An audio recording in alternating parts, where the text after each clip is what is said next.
para terminar em grande estilo, ouvindo um pouco mais da experiência, da sabedoria, tanto intelectual quanto conhecimento moral, de uma figura formidável que encantou a todos nós nesses 2 dias. O Yuri Maltsev é pesquisador do Mises Institute, é professor de economia no Carnegie College, trabalhou na equipe da reforma econômica de Gorbachev, antes de ter desertado para os Estados Unidos em 1989. Ele é autor e coautor de 15 livros, bem como recebedor do Luminary Award of the Free Market Foundation. Então, eu chamo ao palco o Yuri. So it looks like I am the last but big obstacle between now and freedom. And so we will talk about Perestroika. Perestroika, that was economic and political reforms which ended the deadliest socialist experiment. This year, 2017, is 100th anniversary of the deadliest socialist experiment in the history of human race. And so we will talk a little bit about Perestroika, which I was pretty lucky to be in the middle of. Well, at first, the Perestroika was designed to save socialism, to save socialism. You can see, for example, here, it said that Perestroika is continuation of what began in October of 1917. So it is to build better society, to strengthen socialism. So that was the idea of Mr. Gorbachev. You can see Mr. Gorbachev, he was a true communist. He made this famous report about perestroika and glasnost. It's also pretty interesting picture because this is the only picture of Mr. Gorbachev that I saw without his birthmark. You can see that the powerful Soviet Union could remove birthmarks. At first, his idea was that socialism is a very good system. It's a very good system, but people are bad. People are drinking, people are violating labor discipline, and so he began to fight people again. They were fighting people for 74 years before him. In the process, they murdered anywhere from 45 to 61 million people, and he still believed that that's people's fault, people's fault. His point was that Lenin was very good. And I looked at Lenin's works, and in which he wrote, for example, that from Tsars, we inherited very poor human material. So people were not people, they were human material, which only can be mended, enhanced by mass shootings and forced labor. So that was a humanist in him. And so Mr. Gorbachev began at first with the fight with the booze. So his point was that alcohol is the obstacle of true socialism.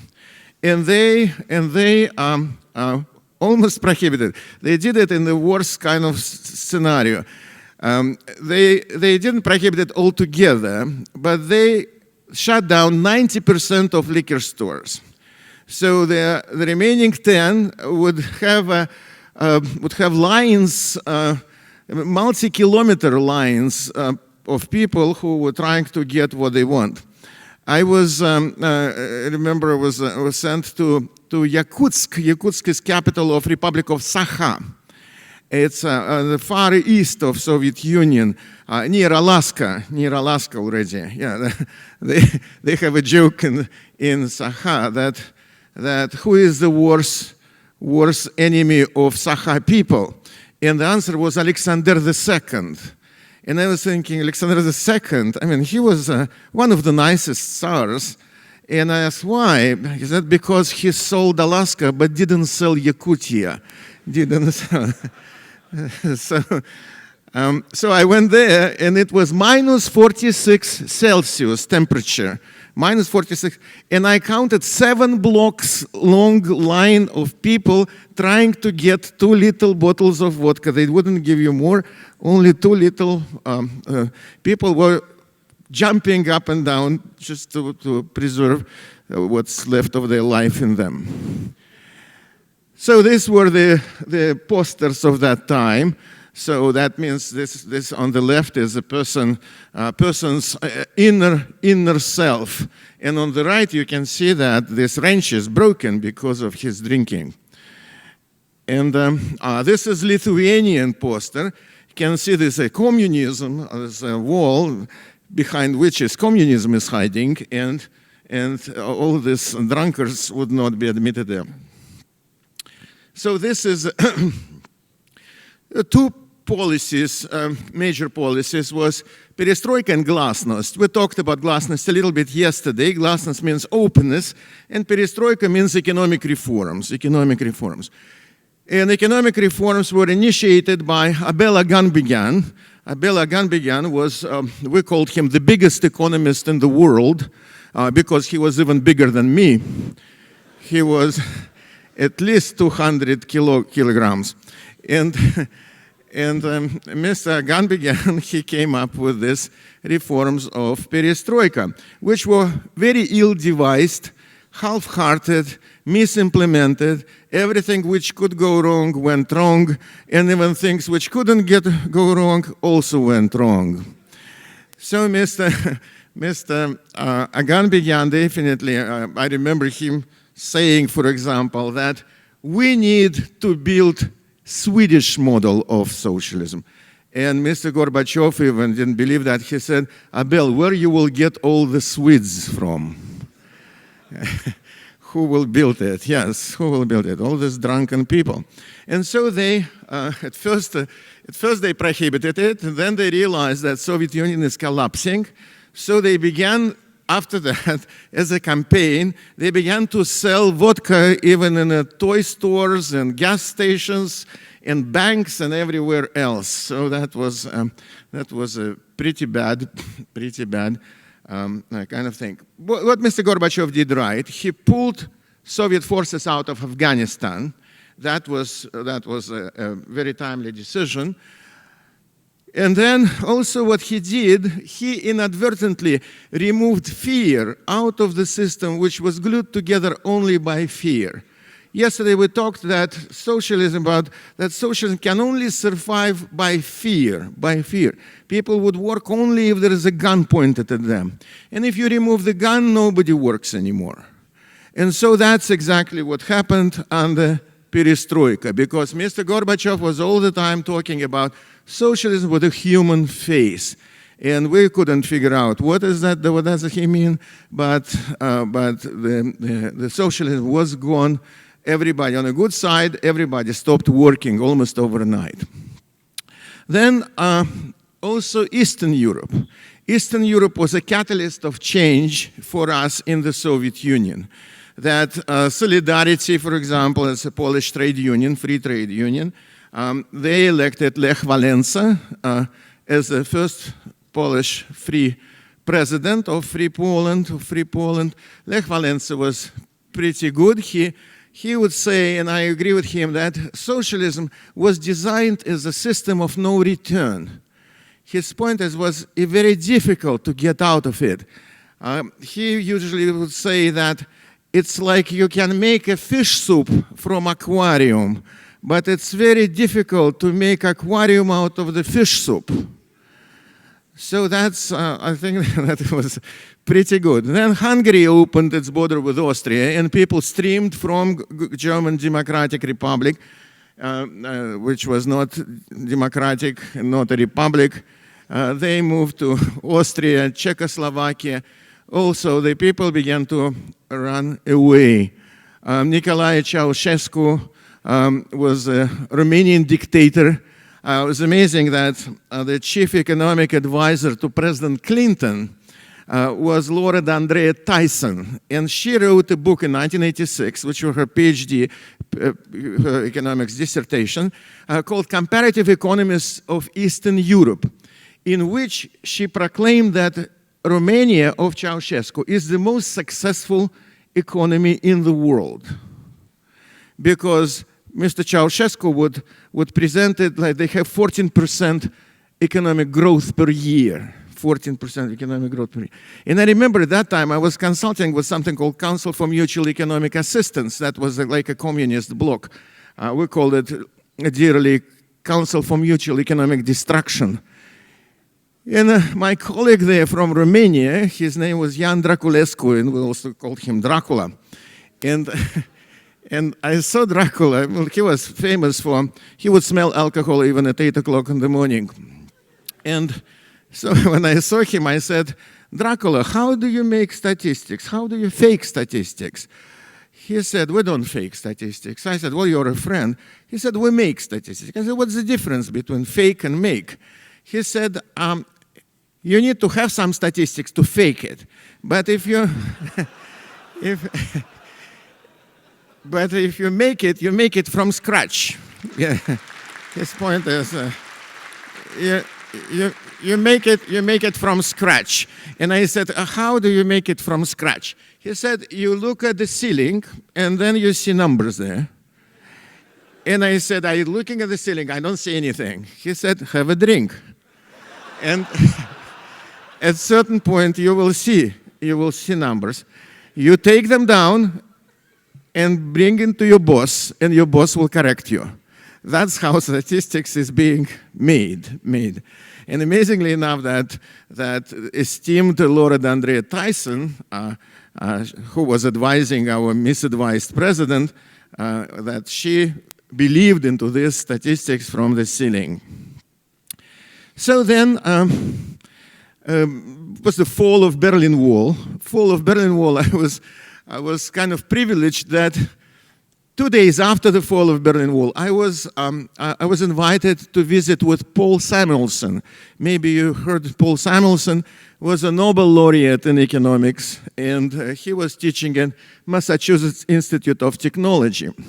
And I had mutual friends in Washington, D.C. who organized this meeting, thinking that maybe he will help me in getting a job in the United States. So I visited with Mr. Samuelson, who was the only resemblance to good economist was that he was like Murray Rothbard. He had a bow tie, almost on a T-shirt, and he had shorts and sandals with a bow tie.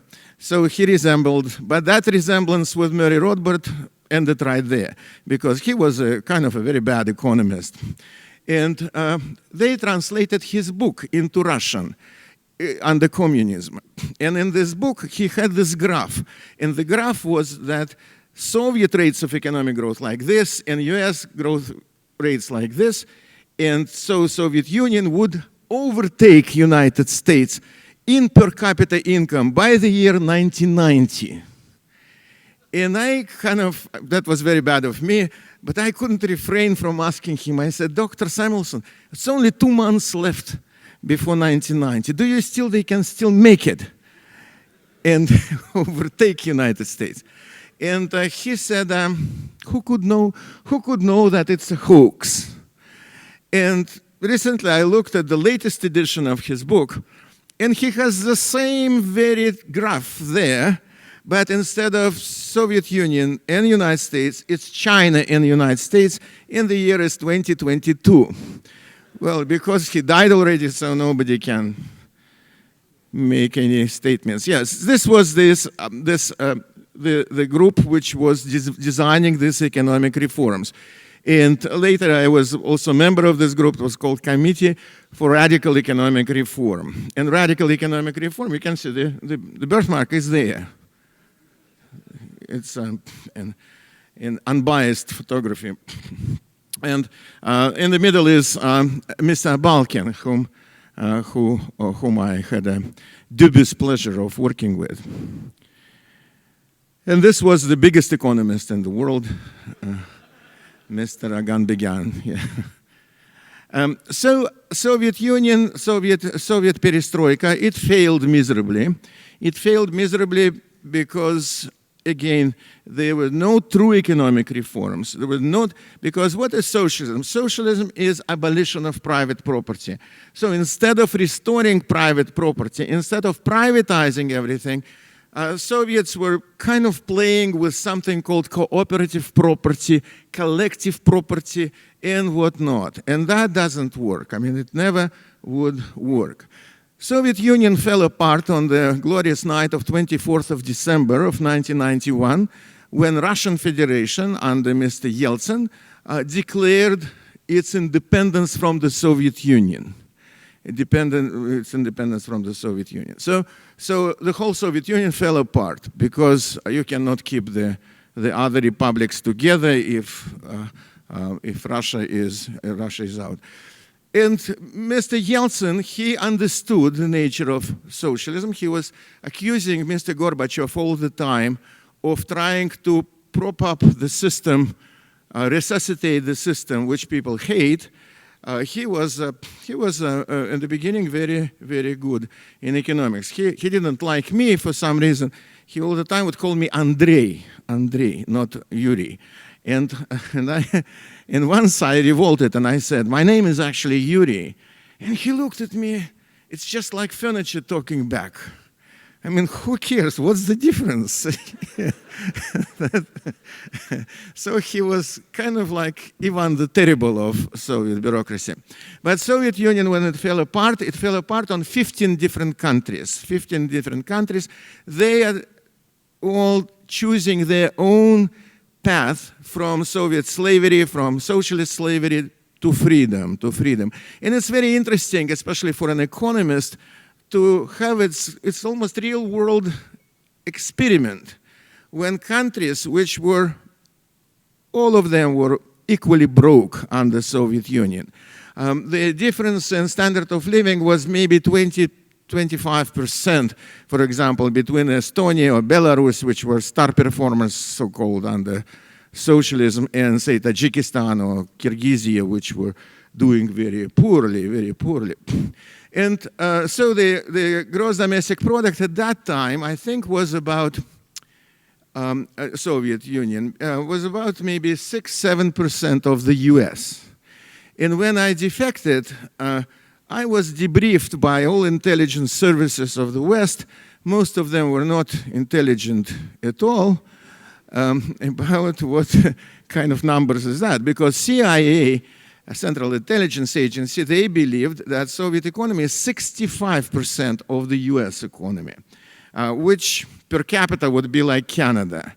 If you go to Soviet Union, you wouldn't see Canada there. You would see a completely destroyed country. And so I was telling them that I recalculated it, and I think it's 6 or 7%. And because nobody believed me in these intelligence services, so when I came to the United States, I was invited to meet with Dick Cheney. You remember, maybe he was vice president under President Bush. And at that time, when I came to the United States, he was Secretary of Defense. So I met with Mr. Cheney, and he was looking through some papers, probably protocols of my debriefings, and he said, you think that Soviet economy is 6 to 7% of the US economy, and CIA believes it's 65, and the British think it's 55%. I think, he said, that truth is in between. I said, you're right, Mr. Secretary, it's between 6 and 7%. And what was pretty funny, that Mr. Cheney, he smiled ear to ear, and he said, sweet. Was completely unexpected reaction. So he was very smart, definitely, but I wouldn't go hunting with him no matter what. You know that he almost killed his friend hunting. And so these countries went their own way. So the gross domestic product in Soviet Union was about $2,000 per person.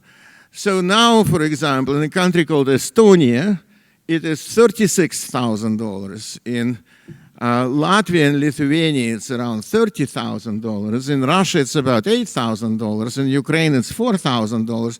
And in Belarus, it's about $2,000.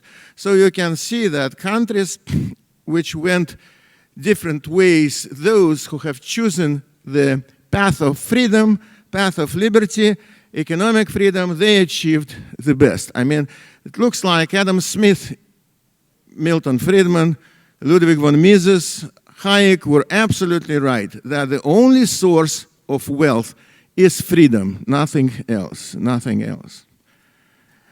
Then,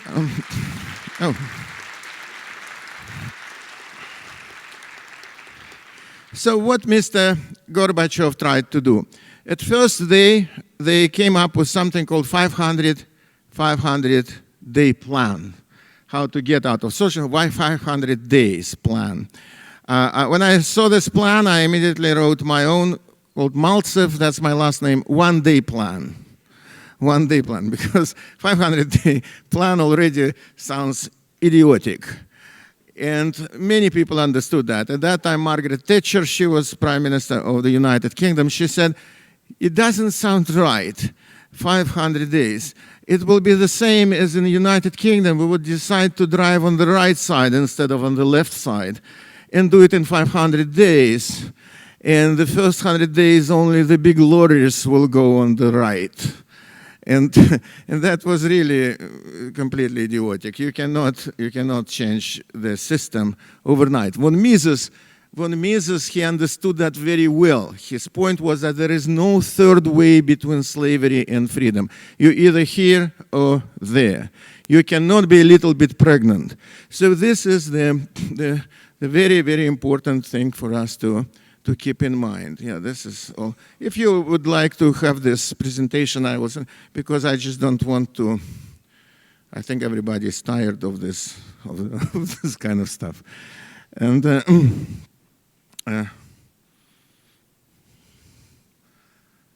yes, so what if we will talk a little bit about successes, about economic success. This is Republic of Estonia. This is the flag and this is the map. And this is the Prime Minister whom I had a privilege to meet. I was had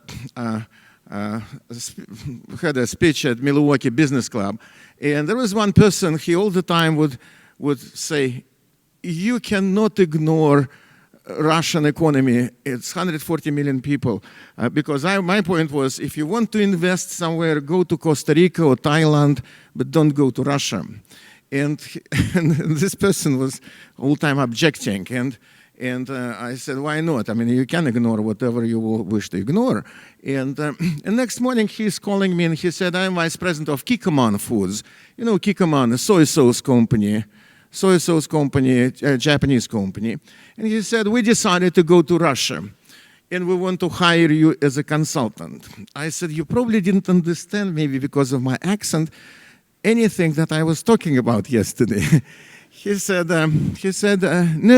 He said, it looks like you're a level-headed person, so we would like to hire you. How much do you charge per hour? And I was thinking, how much? I didn't know how much. And I said, $35 per hour. It was a long pause, and he said, can we make it 100 at least? And I said, 100, you don't know, maybe I'm a slow worker. He said, this is irrelevant. And so they hired me and I told them, I said, how about going to Lithuania instead of Russia? And can you imagine American businessman? He said, Lithuania sounds like a cold medicine. And like, you know, cough syrup is Lituanica. And I said, how about Estonia? He said, Estonia, what are these places? I said, the former parts of Soviet Union. And so he said, well, what if you will write us a business proposal and we will go to wherever you want to go. And at that time, nobody knew about these countries. I remember I called my long-distance phone company and I said, how can I call Estonia? And the lady said, what is her extension? Thinking that this is a lady in the office. And so I called Mr. Lahr from Wisconsin already in the United States. And I called his office, and his secretary, she said, I don't speak English much, so what if I'll put you through? And the Prime Minister picks up the phone, and he said, how may I help you? I said, my name is Yuri Maltsev, I'm calling from Wisconsin. He immediately interrupted me, and he said, it's a very nice place to call from with your kind of name. So that was kind of the beginning of it. I said, we would like to meet you because we want to make soy sauce. He said, so what is that for? And I said, well, for fish. Oh, we have fish, yeah. Why would you like to meet me? I said, well, why not? He said, yes, why not?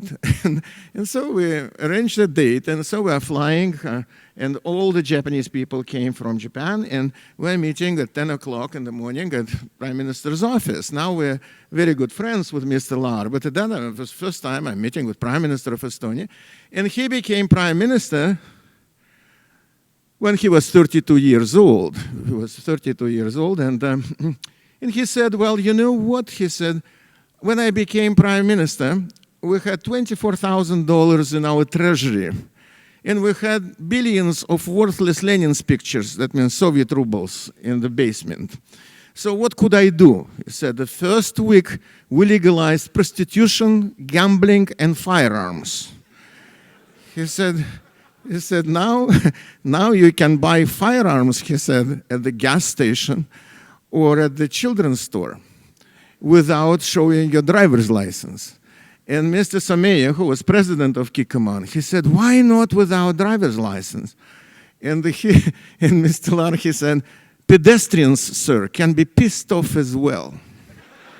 And was pretty interesting, yes. And amazingly enough, I was in Estonia many times under the Soviet Union, and it was a very sleazy place. There was a lot of prostitution, a lot of black market activities. It was the so-called sex tourism from Germany, from Scandinavia. Rich guys would come. It was like Cuba of today. And after he legalized everything went into yellow pages. You don't see prostitutes, you don't see pimps, you don't see anything because it's all in. And Mr. Lahr, he said, I'm not sure that they are diligently writing tax returns, but we don't have crime dropped 80%. And I said, well, if you are such a libertarian, why wouldn't you legalize drugs? He said, I tried to, but it was a calls from US and British ambassador the same day, and they told me that you have a Russian bear behind your back. And why would you like to spoil your relations with the West on this issue of drugs? And Mr. Sameya, the president of Kikkoman from Japan, he said, drugs are bad. And the prime minister, he has this, he smiled like this, and he said, really, I don't know. I never tried drugs, but but he said, I know some people like them very much. And then he said, that we didn't legalize drugs, but I can assure you that we don't prosecute for them either. So that was pretty, and sure enough, Estonia today, when I came back, I wrote several articles about that with self-descriptive titles, a little country that could, the best government in the world, and on like that. So, and Estonia had the highest rates of economic growth in Europe, and I can assure you that they were not taking these rates from the ceiling. So then they privatized everything, almost overnight, and so that was a pretty kind of, then unfortunately Mr. Lahr was voted out of office and they joined European Union. And he wrote an article, famous article in the Wall Street Journal saying, from one union to another, from one union to another. So Estonia today is one of the most developed countries, especially in the field of internet technology, IT. They have something called e-Estonia or e-government. Then the good thing, it's not on the slide, but the good thing that you can, if you log in into the government portal, Estonia, then you can see everything the government has about you. Nobody else can see it, but you can see everything from parking tickets to your tax return to whatever else is. And you can object to that. If information is not correct, then you can deal without it. Then they all the time they are doing very, very well. So there's a huge difference. This is Cuba, for example. This is Cuba. This is the store, Cuban store, and you can see they don't have anything except right there. They had on this well, it said bebida. They had a baking soda, and I made a stupid joke over there that you should put people, which is not rationed. You can buy any amount of baking soda in Cuba. And I asked, what's that for? And they said, well, you can brush your teeth, you can treat your ulcers, you can do a lot of things with baking soda. You can wash things. And I said, well, you need to put people who are in charge of baking soda in charge of everything. And they were pretty vicious. But if you can see, they have these rations, unbelievable. 175 grams of vegetable oil per month per person. Milk only if you have children.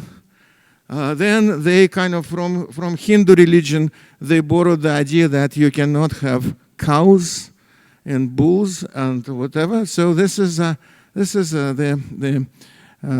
Comrade Lenin. And speaking about Baltic states, the other countries, Lithuania, Latvia, Estonia, they're also doing very well. In Lithuania, for example, their president told me that it takes them about 2 weeks to translate Estonian laws into Lithuanian and push them through their Seimas, through their Congress. So this is something called Park of Fallen Foibles in Vilnius, Lithuania. So they put all this Soviet mass murderers in the park, and if you will, it will be probably on the level of that farthest corner. There was also a monument to Lenin. And one young Lithuanian, he put a bridge over Lenin. And for 2 liters, which would be about 40 cents US, you could go and pee on Lenin. And there was some modest line of people who were trying to do. I was there with my students, and sure enough, female students were they said this is a very sexist entertainment. So then Lenin and all communists, they hate, and Keynesians as well, they hate gold. Gold is considered to be the most awful thing. And this one Chinese billionaire, he built this toilet because Lenin used to say that gold is good to make toilet commodes because it doesn't rust and whatnot, so we will build urinals and toilet commodes out of gold. And one Chinese businessman, he built this thing as a conversation topic. But amazingly enough, it cost him $7.2 million to build this, and now the market price is about $30 million. So that's kind of all this Lenin's ideas were wrong. So and again, the Hayek, he was, I think, the most prominent critic of socialism, and he, fortunately for him, he saw the beginning and the end of this dreadful society. On this cheerful note, I think I would be happy to take some questions or comments, and I am very happy to be here in Brazil, and the Von Mises Institute in Brazil definitely dwarfs Mises Institutes from anywhere else in the world.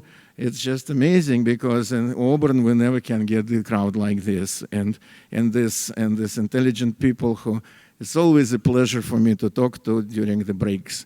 It's I hope to see you in the United States. We have a lot of events also at the Mises Institute there. All right, well, thank you very much, and maybe questions. Bom, obrigada, Yuri, por essa experiência fantástica de podermos contar com a sua experiência tão sofisticada sobre tudo o que você viveu, sentiu, e poder estar discutindo isso com auditório, com tantos jovens, né, que jamais experimentaram e talvez nunca experimentarão o que são esses regimes de horror. Então, para nós é uma satisfação muito grande poder contar com a sua presença aqui. Primeira pergunta para o Yuri é que muitas pessoas alegam que a União Soviética ela enviou astronautas para o espaço sideral, ela fez satélites, e isso seria uma prova de que uma comunidade socialista, comunista, ela pode ser bem-sucedida por causa desse tipo de incremento. Como você responderia a esse argumento? Well, on one side, they would send satellites to space and send people to space. On another hand, 51% of rural hospitals in the Soviet Union didn't have sewer system or running water. Can you imagine you do a surgery and then after surgery you need to go to the outhouse and the nurse will pull some water from the well and heat it up to clean you if you give a bribe. Life expectancy in Soviet Union when it fell was 57 for men and 66 for women. This is statistics of the least developed countries. So from one hand, they were building these Egyptian pyramids all over the place. From another hand, people's needs were ignored in the most atrocious way. They spent in 1989, the year that I defected, they spent $37 per person for medical help. 37, if you divide medical budget of the Soviet Union by the number of people, it would be $37 per person. So nobody cared about the slaves. But people, like in ancient Egypt, the government cared about pyramids, about Bolshoi theater, about people being sent to space. So this was the most awful thing. That when people were dying because of the absence of healthcare, primitive healthcare. I was in the Soviet army for 1 month only, and I thought I will die there. So I was simulating all kind of diseases and was put into the medical ward, and then I was helping the medical corps officers. And he gave me a big jar of aspirin, saying, sit and give aspirin away. So if a person would come with bleeding legs or feet or something, give him aspirin. And that was it, yes. There was nothing else, yes. Now we had Mr. Obama wanted to do that as well, and with the socializing healthcare in the United States. Well. Yuri, uma outra questão importante aqui, nós sabemos que para a liberdade ela ser sustentada, muitas vezes ela deve estar no coração do povo. O povo ele deve amar a liberdade, né? Mais do que a servidão. E uma questão que surgiu é porque o povo russo, qual características que você observa que poderia até, não sei se isso procede, se poderia generalizar, se isso seria apressado, mas se existe alguma característica que faria daquele povo um povo mais subserviente a esses regimes autoritários, a esses tiranos, e por que a liberdade talvez não estivesse ou não esteja no coração daquele povo? Well, my favorite Russian philosopher is Pyotr Chadaev, who lived in the beginning of the 19th century, and he wrote a wonderful autobiography, maybe it's translated into Portuguese, with a self-descriptive title, Notes from a Madhouse. And even in 1829, he was saying that Russia is a collectivist country because of the collective ownership of land, because that's why the collectivism was deeply ingrained into Russian political life and Russian spirit. The first sentence of his book is even self-descriptive. I am drinking my vodka, he wrote, and looking at the fireplace. And I'm thinking, why the God in his wisdom created such an absurdity as Mother Russia? And it occurred to me to teach mankind some awful lesson all the time. He wrote it almost 100 years before that deadly revolution, but he, I think, could foresee the results of collectivism. That's one thing. Another thing was that the whole combination of the First World War. Hans Hoppe, he wrote a wonderful essay which is called The First World War and the End of Civilization. And it was the end of civilization. It was. First World War produced Soviet communism, German fascism, Nazism, so concentration camps, mass murder, that was all the byproducts of the First World War. And I think that, and moreover, not many people know also in the West, and they don't teach that in schools, that the last drop in the bucket of Tsarism was that Tsar Nicholas II, the last emperor of Russia, he introduced prohibition in 1916. His point was that during the war effort, nobody should be, like Gorbachev, nobody should be drunk at that time.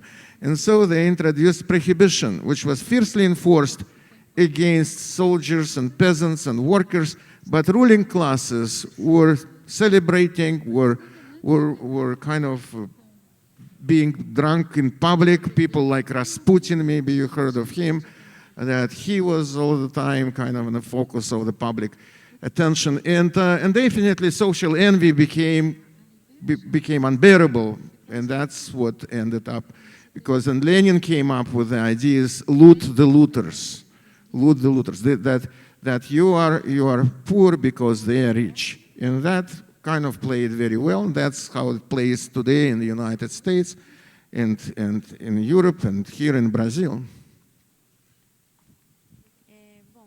Por fim, então, a última questão, algumas perguntas também pedindo para o Yuri, pedindo para que o Yuri relate como foi a deserção dele, a chegada nos Estados Unidos e como foi esse processo. Oh, it's a question how I defected, right? I don't like the word to defect, because to defect means to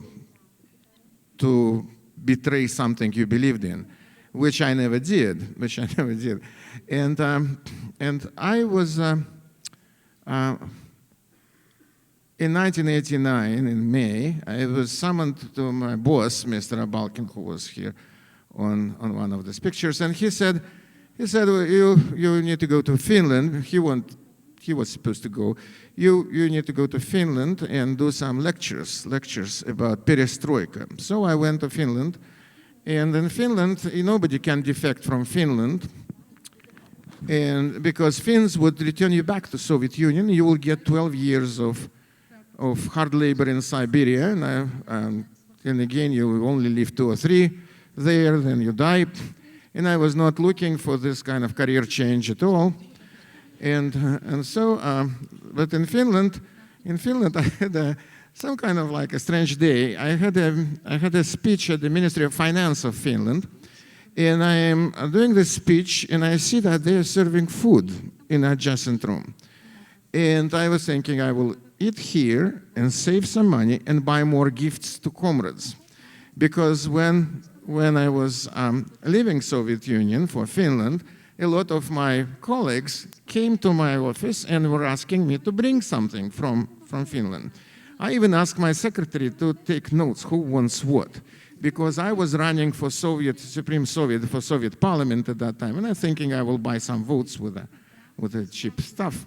And so at the end of the day, I said, Elena, what is going on? I mean, who wants what? And she said, women, they want lipstick and mascara, and the ugly ones want floppy disks. Well, in the United States, you cannot say ugly ones. You should say maybe optically challenged or or differently endowed, or something like that, yeah. But I'm quoting her. And she said, and the men, they want, you know what? And I knew what. Everybody wanted condoms. And why condoms? Because that in 1989 was an AIDS scare all over the world. Everybody was afraid of AIDS. And I was so surprised that I even looked, the Soviet Union was producing 7 million condoms for 300 million people.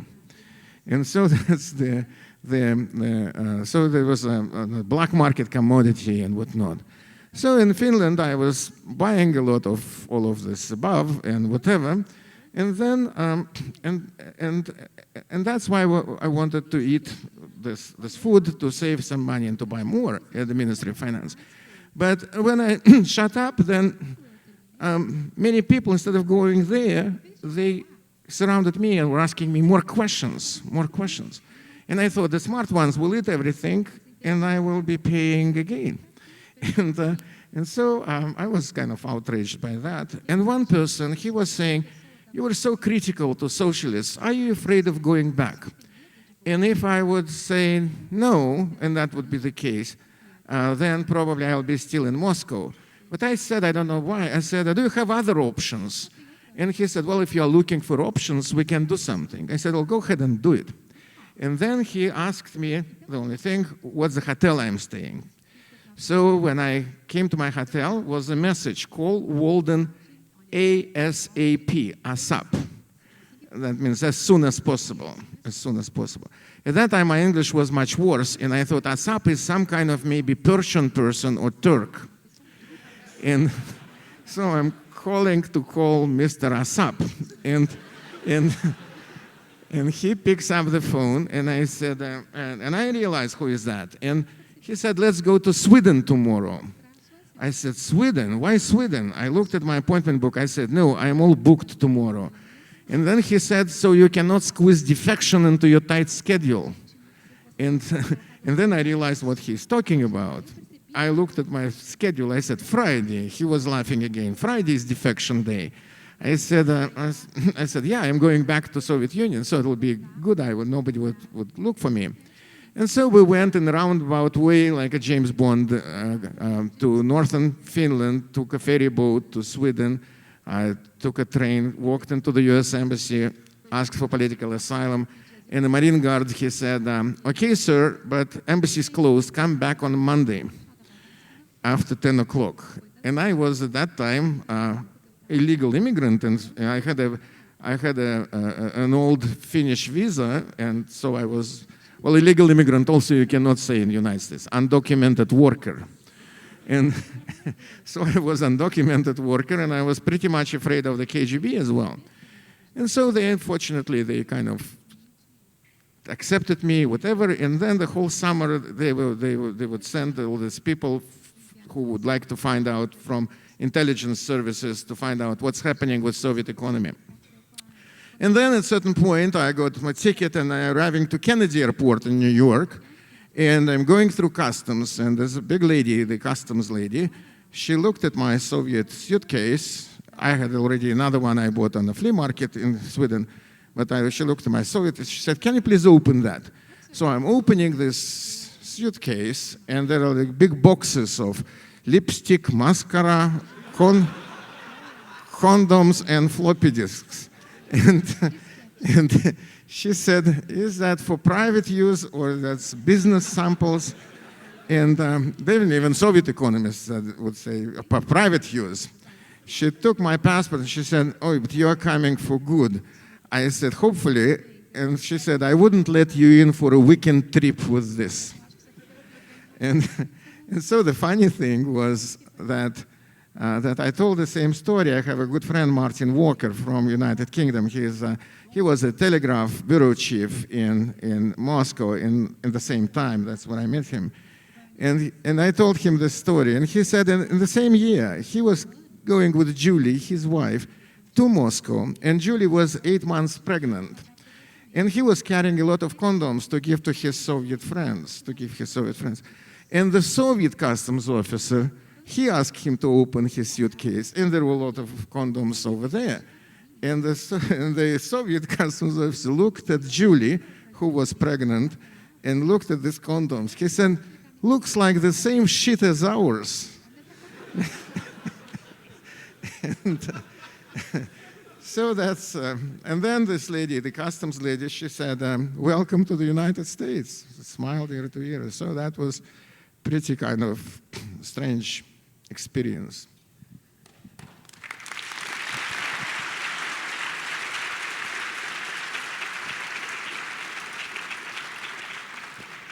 Bom, nosso tempo está esgotado e só para lembrá-los de que, normalmente, os melhores defensores da liberdade que eu já conheci ou eram socialistas ou passaram por experiências cruéis como a que o Yuri passou. Então, jamais desprezemos o potencial humano de defender a liberdade, inclusive naqueles oponentes mais radicais. Eles vão poder usar, muitas vezes, aquele radicalismo em função de ideias que realmente funcionam em prol da grande sociedade.